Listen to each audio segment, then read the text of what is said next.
네, 안녕하세요. 저는 성북메가스터디 수학 전임 강사 김아란입니다. 제가 맡은 학교는 성신여고인데요. 성신여고 관련해서 수학 과목 중간 분석을 시작하도록 하겠습니다.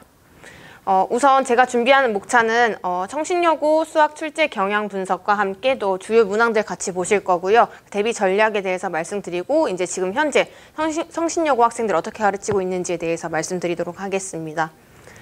우선 저의 좀 특이한 이력이라고 한다면 개성고 교사였다. 그래서 2021학년도 개성고 교사를 했었고요. 고사계에 있었고 또 수학 과목도 출제를 했기 때문에 학교 출제가 어떻게 이루어지는지 그 부분에 대해서는 제가 좀 더 많이 알고 있다라고 말씀드릴 수가 있고, 또 학교 선생님들께서 어떠한 자료를 바탕으로 내시는지에 대해서 조금 더 감이 있으니까 한번 믿고 아껴주시면 되겠다라고 보시면 되겠습니다. 먼저 저 목차에 앞서서 제가 이번에는 이제 신교육과정이기 때문에 간략하게나마 알려드리고자 요거를 넣었는데요. 한번 간단히만 설명해 드리도록 하겠습니다. 제가 교사를 하면서 고사계에도 있었고 또 혹은 그 담임도 했기 때문에 한 학년 전체 고2 담임을 해봤기 때문에 학교 교과가 대충 어떻게 이루어지는지에 대해서는 다 알고 있습니다. 그래서 이전 교육과정과 달라진 부분 같은 경우에는 수상하 대신에 공통수학원, 공통수학2로 공부를 하고 있고요. 이제 2학년 돼서 대수와 미적분 1을 공부하게 됩니다. 그래서 확률과 통계 같은 경우에는 요 세 과목 자체가 이제 수능 과목이다라고 보면 되고요.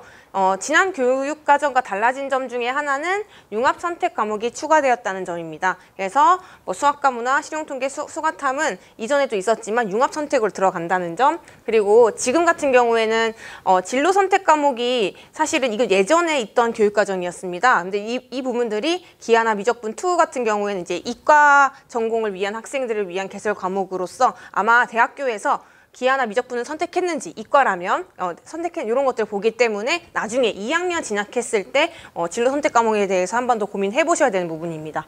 그래서 이런 식으로 이루어져 있다라는 거 참고적으로 보시면 될 것 같고요. 우선은 이번에 중간고사 치러진 부분은 공통수학 1의 중간고사 부분, 중간 부분이었고, 성신여고의 경우에는 이제 2차 함수보다 조금 더 나간 연립방정식 부분 전까지 들어갔기 때문에 여러 가지 방정식 반 정도 끊어서 들어갔고, 그래서 그 이후에 있는 단원으로 이제 기말고사를 치러지게 된다라고 이해하시면 되겠습니다. 가장 특징적인 특징이 지금 22 개정 교육과정에서는 이제 개편 5등급제로 바뀌었기 때문에 사실 옛날보다는 좀 더 1등급 구간이 넓어졌습니다. 그렇기 때문에 상위권 대학 진학을 위해서는 무조건 1등급을 받아야 된다라고 말씀을 드릴 수밖에 없는데요. 대신에 만약에 1등급은 숫자 1로 표시된다면 이 급 구간에 있는 학생들이 많기 때문에 어떻게 대학에서 볼 건지 그거에 대한 관심사가 높기 때문에 아무래도 수능을 강화하거나 혹은 학교별 고사가 대학별 고사가 부활이 되지 않을까 싶은 부분이 좀 있어요. 그래서 그런 부분들 참고를 해서 좀 준비를 하면 될 것 같고, 조금 더 자세한 성신여고에 관련된 내신 분석은 뒷부분에서 말씀드리도록 하겠습니다. 그렇기 때문에 무조건 1등급을 받아야 된다라는 거 강조하고 싶고요. 그 다음에 이제 어쨌든 제가 담임교사를 좀 해왔기 때문에 학생들이 수학의 필요성을 잘 못 느낍니다. 그래서 아직 진로가 정해지지는 않았지만은 이제 점점 진로를 정하게 될 텐데요. 수학을 좀 집중적으로 공부하겠다라고 한다면 이러한 진로를 선택했을 때 결국 이제 연관성이 있다라고 보시면 될 것 같고요. 아무래도 다들 알다시피 이제 공학 쪽이나 의료계열 같은 경우에는 이과 수학이 필수다라고 보시면 되겠습니다. 그러면 이과, 문과 결국 통합 수능을 보게 되는 건데 어떻게 되느냐라고 하면 첫 번째로 이제 수학 같은 경우에는 이전에는 확통, 미적분, 기하 세 과목 중에서 한 과목을 선택했는데 이제는 딱 세 과목으로 딱 추려졌습니다. 그래서 대수, 미적분, 확통인데 결국에는 저는 이 점이 더 좋은 게 학생들이 좀 더 공평한 조건에서 평가받기 때문에 아무래도 조금 더 자기가 노력한 학생은 점수를 더 받기 때문에 상위권으로 진입할 수 있고, 또 만약에 부족했던 학생들, 중하위권 학생들도 중위권으로 조금만 더 공부하면 누구나 공평한 기준을 가지고 올라가는 거기 때문에 좀 더 공평한 시험이 되지 않을까 싶은 생각이 듭니다. 이런 것들 참고로 보시면 될 것 같고요. 또 이과 전공을 위한 학생으로서 기하랑 미적분 2는 필수적으로 아무래도 학교에서 수강하게 될 텐데 이때 조금 어려워진 점이 이제 기하에서 공강 벡터라는 부분들이 항상 어렵게 출제됐던 부분인데 이전 교육과정은 없다가 또 다시 생겼다라는 거 보시면 되겠습니다. 그래서 만약에 이제 이과적인 수학이 좀 약화됐을 거라고 생각한 이 교육과정이 결국에는 학교 수업에서 좀 더 보강하겠다로 나타났다는 점이 이제 좀 더 강조가 됐다라고 보시면 될 것 같고요. 이제부터는 진짜 성신여고 수학 출제 경향에 대해서 말씀드리도록 하겠습니다.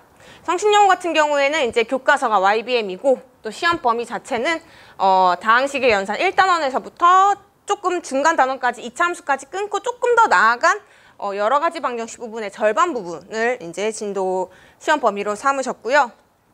네, 우선 보도록 하겠습니다. 보시면 이번에 가장 어려웠던 부분이라기보다는 계산이 좀 어려웠던 부분이 있었는데 계산이 좀 복잡한 부분이라고 할 수 있겠습니다.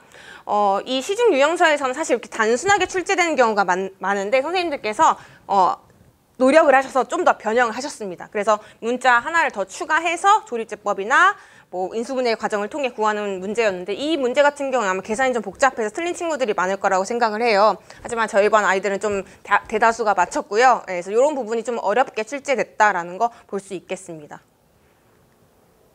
그리고 이제 요거는 이제 성신여고 5학년도 이제 20번 문항인데요. 얘 같은 경우에는 기억, 니은, 딩을 이용해서 어려운 문항인 것 같지만 사실 조금 더 이 문항보다는 쉬운 내신 고쟁이의 시중 유형서인 379번 문제랑 또 448번 문제에서 딱 중간 난이도의 문제를 변형해서 냈다라고 보시면 되겠습니다. 그래서 이런 것들은 저랑 같이 공부했던 친구들은 맞췄어야 됐는데 이 친구는 하나 틀렸고요.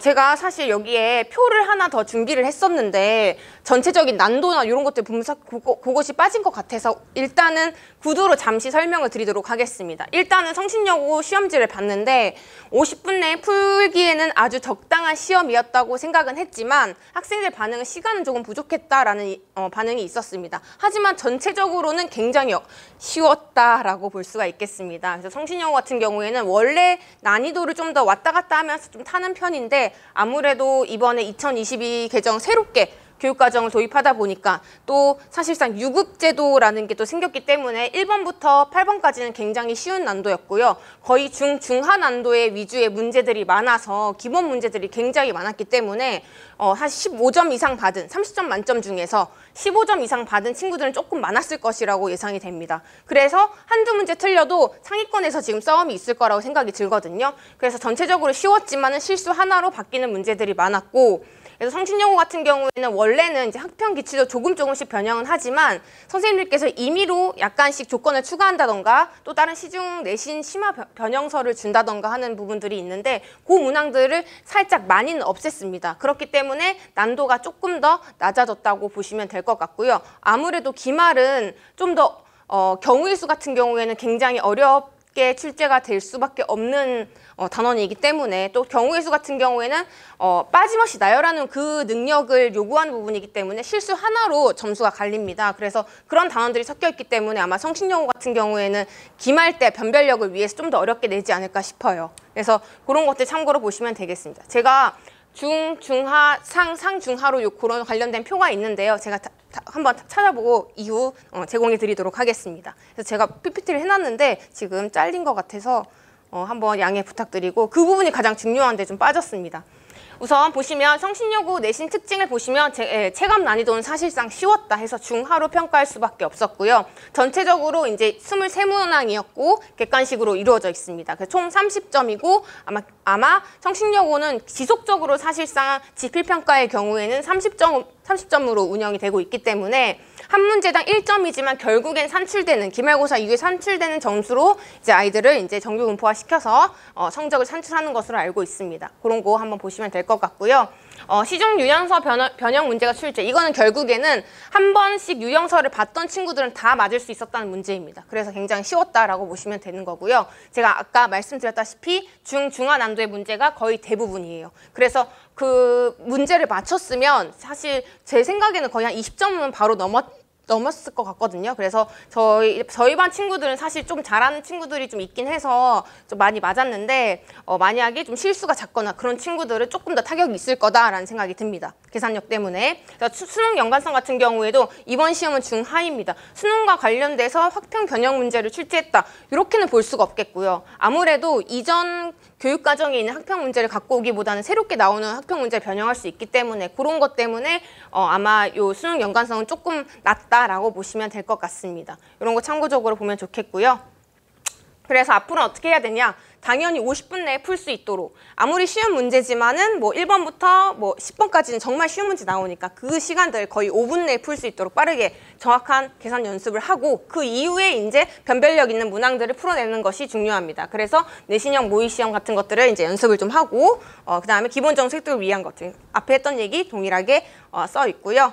그다음에 이제 기말에는 아무래도 고난도 변형 문제가 출제될 가능성이 굉장히 높습니다. 그래서 제 생각에는 두세 문제는 두 문제 정도는 아마 손도 못 대게 풀 수 없는 문제들을 아마 선생님들께서 내실 거라는 생각이 좀 들어요. 그래서 차라리 이번 기말에는 정말 다량의 문제로 또 혹은 경우의 수나 순열조합 같은 문제들은 아이들이 항상 실수가 너무 많은 부분이기 때문에 그 부분을 좀 단련하는 것이 중요합니다. 그래서 그런 것들을 조금 메꿔서 기말 출제 방향을 예상해 보는 것이 좋겠다라고 말씀드릴 수 있겠습니다.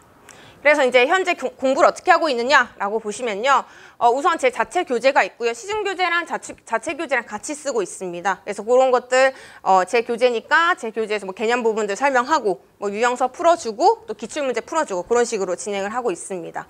그리고 이제 저 같은 경우는 물론 수업도 중요하게 생각을 하는데 스스로 풀어보는 시간이 더 굉장히 중요하다고 생각을 해요. 그래서 토요일하고 일요일에 항상 이제 클리닉 시간을 배치해서 아이들 공부할 수 있게끔 해서 하고 있고요. 미리미리 질문을 좀 받는다든지 그럴 때도 있고 혹은 와서 공부하는 도중에 제가 체크할 때도 있고 그래서 이건 참고로 보시면 될 것 같고 그다음에 아이들이 처음에 오면 클리닉 시간에 뭘 할지도 모릅니다. 그리고 학부모님들께서도 뭐 하고 있는지 몰라요. 그렇기 때문에 저는 이제 조교쌤이랑 같이 해서 매일매일 일지를 기록합니다. 그래서 애가 어디까지 했고 어디까지 했다. 그래서 테스트 점수는 얼마다 이렇게까지 해서 제 홈페이지에 게시를 해서 이제 문자를 발송해 드립니다. 그래서 그런 것들 하고 있다라는 거. 그리고 이제 요거는 지금도 시작하고 있는데 어쨌든 기말고사를 대비해야 되는 거잖아요. 수학뿐만 아니라 어쨌든 저도 전 과목들을 담임을 하면서 전 과목을 관리해왔기 때문에 공부 시간이라는 게 굉장히 중요하다는 거 느끼고 있습니다. 그래서 아이들한테 이런 거 앱 하나씩 설치해서 공부하는 동안에 폰이 잠기거든요. 그래서 그 시간에서 폰 덮어서 공부할 수 있는 그 기간을 체크할 수 있는 그 시간 체크할 수 있는 앱을 사용해서 아이들이랑 같이 조금 으쌰으쌰하는 분위기로 이제 진행을 하고 있고요. 지금도 현재 진행 중에 있고 이제 기말고사 이후에 시상을 하기로 정해져 있습니다. 네, 이런 것들 보시면 아이들이 또 나름 동기부여가 돼서 열심히 하거든요. 그래서 그런 것들 하고 있고 그다음에 학교 기출 같은 경우 당연히 분석이 들어갑니다. 청신여고의 경우 이전 기출도 당연히 중요하지만 사실상 앞으로 공통수학 1에서 출제될 수 있는 유형도 보는 것이 중요하기 때문에 기출도 반 본다라고 생각해 주시면 되고 뭐 일반적인 문제집도 같이 본다라고 생각해 주시면 되겠습니다. 그래서 청신여고의 심화반과 몸풀반 요거 한번 보시면요. 아무래도 목토 같은 경우에는 수능 위주입니다. 아무래도 수능을 미리미리 대비하는 것이 중요하고 같은 공통수학 1이라도 내신형과 수능형으로 따로따로 공부한다고는 하지만 수능형이 확실히 어렵거든요. 그래서 4점짜리 문제 대비하기 위해서 목토반 이렇게 진행을 하고 있고 조금 기초가 부족하다 혹은 기본 유형을 좀 쌓고 싶다. 기본 문제 해서 한 20점, 30점 만점 중에서 20점은 받고 싶다. 만점만은 아니지만 어쨌든 이상을 받고 싶다라는 친구들을 위해서 제가 좀 유형으로 교재가 똑같은 유형으로서 하나 1권 있으면 똑같은 워크북으로 2권 있습니다. 그래서 그 범위에 맞춰서 풀어와서 좀 피드백하는 시간을 갖는 조금 더 제가 손이 좀 더 많이 타는 반이라고 할 수 있겠죠. 그래서 화토반으로 이렇게 운영되고 있습니다. 토요일도 만약에 공부를 못했다 싶으면 제가 일요일도 오거든요. 그래서 일요일 날 불러가지고 공부시키고 이제 조교쌤이랑 같이 정리해서 보내곤 하는 시간을 갖고 있습니다.